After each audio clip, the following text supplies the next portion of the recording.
what I'm about to do, if the people, if I am truly not in the truth, do not give me the means, if what I want to launch as a military operation is going to create a situation where there will be a lot of suffering, where we are not on the side of truth, do not give me the means, because at the time I was asking, I didn't have the means, I didn't have any weapons, I didn't have any money. But God, if what we are going to do is meant to bring justice, peace and equality among Ivorians, give me the means.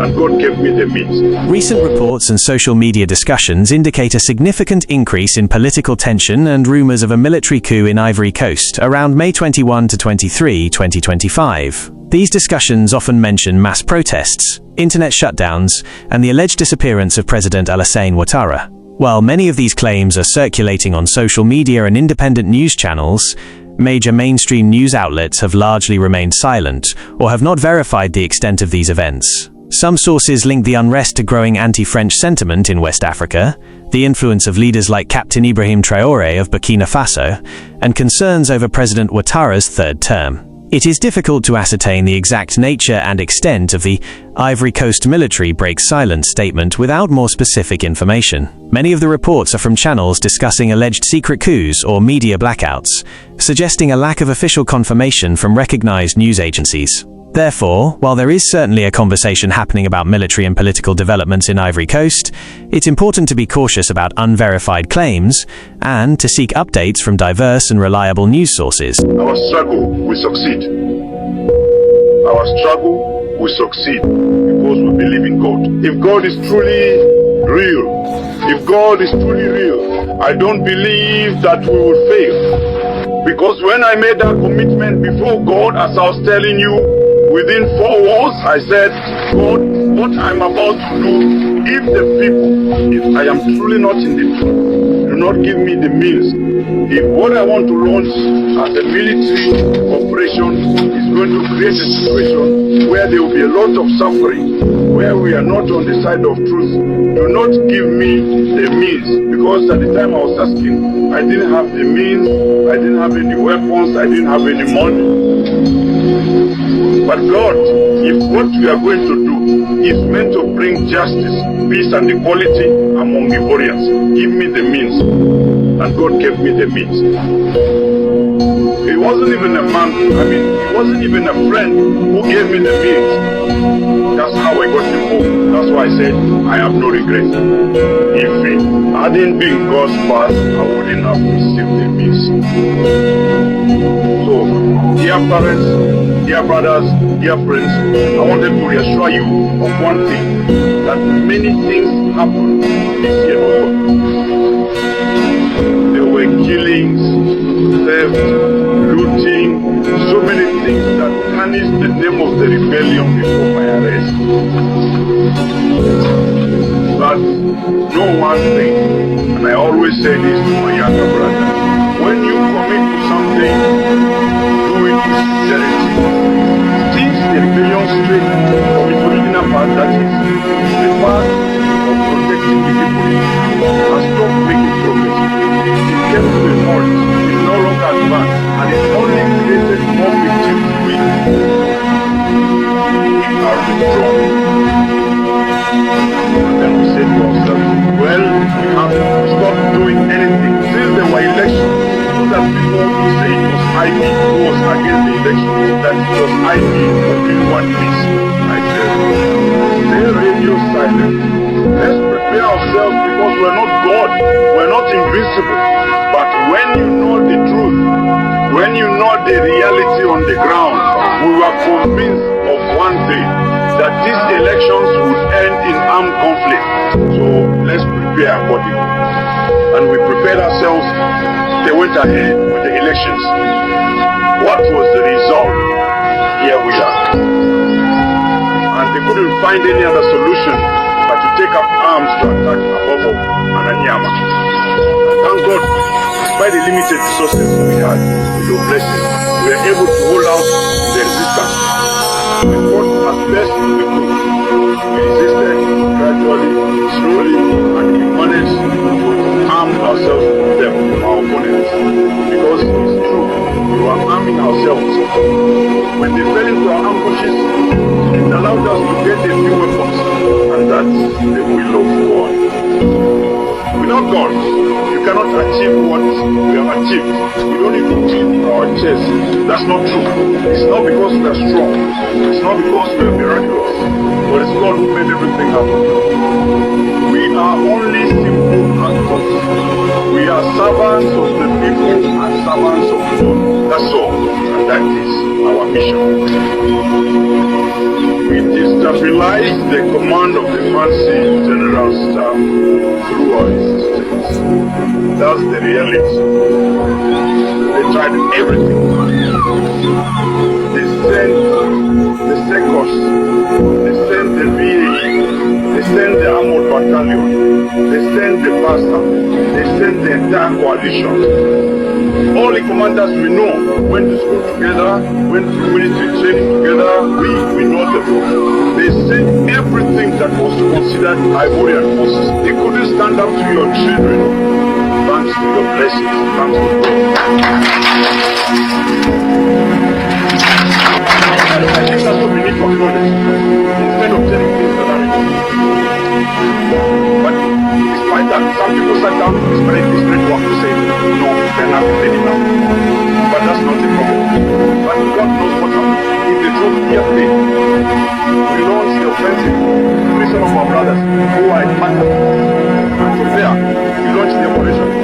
The same day, within 24 hours, we cleared out most of the people. Not in Yangon was left, but it's what is. Don't go your program is huge. All the mission. But we did it. Every battle is fought with strategy. You don't just get up with weapons and say just because you have weapons that you can throw yourself into the field. That's not how fighting works. It takes study, thought, careful planning, and then you launch operations, and everyone supports with each command.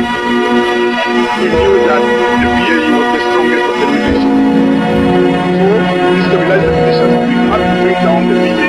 It's tactical. You can't just break it down. You can't just pick it up at the market. That takes the charge. And for 4 hours, under the command of my deputy, the VAE fell with all their weapons. And we took the command camp in Nyopogon, everything, and we secured Ndokwa. And to our great surprise, around 7 p.m., we hear that a convoy is coming down the highway. No one tells us anything. No one calls me. They tell me, IB, your brothers are coming or so much. Nothing. Because they have heavy weapons. They were armed by other people. They are coming. The enemies told me no, but they called Gubue. Gubue called me and said, what should we do? We can't just let them come in. I said, no. Don't give people a reason to say that you are responsible for a blunder. I said, let them come in. I said, I don't think they are coming against us. Because they are not our enemies. If they are coming, maybe they have a mission, but I don't think they are coming against us. Let them come in. Otherwise, they wouldn't have been able to get in. If the Ivorian army with all its tanks couldn't get in here, it's not them who are going to get in that way. Honestly. Isn't that the truth? We let them in. They came in with great fanfare, with dozens of Fox 4s mounted with heavy weapons. They headed straight for the Agban camp. They rushed toward the television station. They shelled for hours, all night long. And in the morning, they were exhausted, and they hadn't hit a single target. People let them shell tactically, and then they launched a counter-attack against them. It was a rout. They didn't even know Abidjan. Some of them came from the villages. They were dressed up and sent here, and they are lost. We load them up onto the highway. They turned back again. We were forced to go on to the commander, to the town hall. There were so many wounded. The hospital was full of injured and dead people. Is it normal to take other people's children and send them to the slaughterhouse? When you arrive in a village, there's a village chief there. At the very least, go and greet him and then say, well, we've arrived. What can we do together? That's the least you can do. But no. These all-powerful men want to crush us, but they forget that God is behind us and that you are behind us. Basically, I told my men to pull back. we took the Yopokon side, specifically the area known as Ndokwa, as well as the industrial zone, which is nearby, an important area. We secured that area, as well as our usual areas, our base here, and we went on standby. We started preparing our troops because we knew that what was coming next wouldn't be easy. We rested while preparing our men psychologically, and we left them the field as they came to liberate Abidjan. We left them the field. But where are we today? Thousands of deaths. I can't go on. These are facts. These are facts. They are relatives. We didn't stop anyone. We didn't drive anyone out of the television station. They didn't take the television station. They told everyone that they took the television station. But the truth always comes out in the end. They didn't take Agban. They said they shelled it. They took Agban. Is Agban still there? Gbagbo is still at home and he can speak. He keeps on saying whatever he wants. I swear to you, if our brothers had consulted us, or if our brothers had given us 48 hours, their relatives, I'm telling you, 48 hours. The operation we launched in Yopokon was tactical. 48 hours, I swear to you, Gbagbo would no longer be in power today. Our struggle will succeed. Our struggle will succeed because we believe in God. If God is truly real, if God is truly real, I don't believe that we will fail. Because when I made that commitment before God, as I was telling you, within 4 walls, I said, God, what I'm about to do, if I am truly not in the truth, do not give me the means. If what I want to launch as a military operation is going to create a situation where there will be a lot of suffering, where we are not on the side of truth, do not give me the means. Because at the time I was asking, I didn't have the means, I didn't have any weapons, I didn't have any money. But God, if what we are going to do is meant to bring justice, peace and equality among Ivorians, give me the means. And God gave me the means. Ivory Coast President Alassane Ouattara has recently spoken out about several key issues in his country. Most notably, he has denied widespread rumors of a military coup that circulated on social media. His office has explicitly called these claims completely unfounded and attributed them to a deliberate and coordinated disinformation campaign. He was seen presiding over a cabinet meeting and attending the Africa CEO Forum, debunking the false reports. Another significant issue he has addressed, and one that contributes to the current tensions and rumors, is the upcoming presidential election in October 2025. While he has yet to officially declare his candidacy, his party has nominated him for a 4th term, and he has teased the idea of running, stating he is in good health and eager to serve my country. This has sparked controversy, as the country has a 2-term limit, though his supporters argue a 2016 constitutional amendment reset the clock on his terms. Furthermore, President Ouattara has confirmed the withdrawal of French forces from Ivory Coast, with the 43rd Bima Marine Infantry Battalion at Port Bouet in Abidjan being handed over to Ivory Coast's armed forces as of January 2025. This aligns with a broader trend in West Africa where several countries have moved to weaken military ties with their former colonial power, France. He has also spoken on broader themes of economic development, diversification, and strengthening intra-African trade, particularly at events like the Africa CEO Forum, where he emphasized the importance of public-private partnerships and transforming products and raw materials.